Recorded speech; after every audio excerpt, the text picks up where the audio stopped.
How do we manage stress? बराबर। Stress को manage करने के लिए हम 3 स्ट्रैटेजीज ले सकते हैं। पहला हो सकता है कि हमने टास्क फोकस कर दिया कि ऐसा क्या काम है जो हमें स्ट्रेस दे रहा है, तो उस टास्क को ही बदल दिया, उसमें कोई रिसोर्सेज मिसिंग है वो ऐड कर दिए, या कुछ अलग तरीके से हमें काम करना है, पहले जिस तरीके से हम वो टास्क को कर रहे थे वो नहीं हमें रिजल्ट दे रहा, तो अब हम उसको नए सिरे से शुरू करेंगे, नई प्लानिंग करेंगे और फिर नए तरीके से उसको इम्प्लीमेंट कर देंगे। तो that is task oriented response of managing stress. The second is emotions oriented response. क्योंकि स्ट्रेस है तो डेफिनेटली कोई ना कोई इमोशंस में बदलाव आ रहा है, शिफ्ट आ रहा है, तो हम अपनी इमोशंस को कैसे मैनेज करें। क्या वो पास्ट की कोई इमोशन है, क्या वो फ्यूचर की कोई इमोशन है। अगर वो पास्ट की इमोशन है तो ज़्यादा से ज़्यादा हमारे पास में एंगर, गिल्ट या हेल्पलेसनेस का इमोशन आ सकता है। अगर हमें इन तीनों को हमने मैनेज कर लिया, जैसे सपोज एंगर आ रहा है, तो एंगर हमें ये समझना होगा कि उन लोगों पे आता है जिनसे हम पहली बात तो बहुत प्यार करते हैं। ऐसे सड़क चलते हुए इंसान पे हम एंग्री नहीं होते।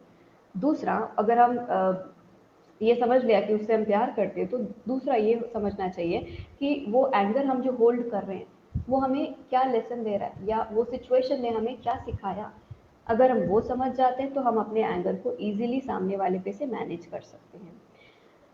दूसरा इमोशन हमारा होता है गिल्ट का इमोशन। गिल्ट कब होता है? जब मैं ही अपने आप से नाराज हूँ किसी पॉइंट को लेके।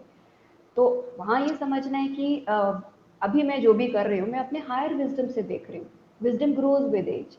अब मैं वाइजर हूँ, मैं बड़ी हूँ, राइट, तो मेरी विजडम भी इंक्रीज हो गई है। तो वो वाले पार्ट को मुझे जज नहीं करना है जिसमें कम विजडम थी, तो मेरा गिल्ट हील हो जाएगा। जी। तीसरा इमोशन आता है हेल्पलेसनेस का।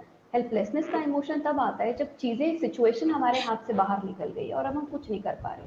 तो अगर ये ऐसी सिचुएशन है तो हमें, वो हिंदी मूवीज का गाना है ना, खुद जब बेसहारा हो तो किसी और का सहारा बनो, तो हमें दुनिया की हेल्प करनी है। जब हम दुनिया की हेल्प करते हैं तो हम एम्पावरमेंट में आ जाते हैं। तो इस तरह से हमारा राइट। हेल्पलेसनेस भी डील हो जाता है। चौथा इमोशन, अगर हम फ्यूचर के इमोशन की बात कर रहे हैं, तो वो एंजाइटी होता है या फियर होता है। और फियर को कैसे मैनेज हम करते हैं, हमें ये समझना है कि फियर फ्यूचर में है, फॉल्स एविडेंस है, जो अपियर हो रही है वो रियल है, क्योंकि ना मैं पहुंची वहां ना कोई और पहुंचा है। सिर्फ और सिर्फ एक सिचुएशन है, वो भी आई नहीं है, आ सकती है। तो थोड़ी बहुत मेहनत करिए, प्लानिंग करिए और इम्प्लीमेंटेशन पे डाल दीजिए और उसके बाद सरेंडर कर दीजिए। जब इतना कर लिया तो फियर से डील हो जाएगा और फिर आप वापस से प्रेजेंट में आ जाएंगे। और प्रेजेंट में अगर आप हैं तो कोई प्रॉब्लम है नहीं। तो ये इमोशन फोकस्ड हम रिस्पॉन्स ले सकते हैं।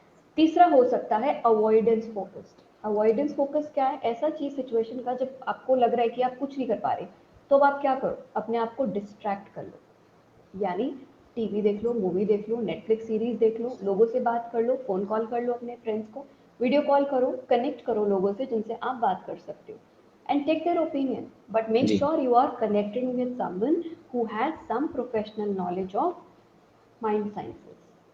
नहीं तो आप फिर क्या राइट। करोगे, अपने डिजीज माइंड को, डिजीज इन द माइंड को डिजीज इन द बॉडी ले आओगे। तो ये तीनों जी। फोकस जो होते हैं अप्रोचेस के, इन तीनों अप्रोच को लेके हम अपने स्ट्रेस पे होल्ड कर सकते हैं, कमांड ले सकते हैं।